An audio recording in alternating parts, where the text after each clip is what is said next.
Install Android 10 on OnePlus Nord via Resurrection Remix.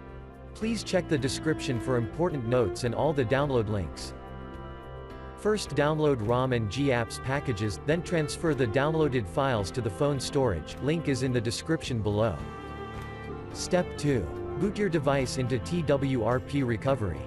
Once in TWRP, click on Wipe, Advanced Wipe, and select the check boxes, as shown in the image, excluding internal storage. Step 4. Swipe the button to wipe the device. Step 5. Go back to the recovery main screen, and tap on the Install button. Step 6. Navigate to the storage, and select the ROM zip file. Step 7. Finally, swipe the button on the screen, to install ROM file. Step 8. Flash the GApps zip package, in the same manner.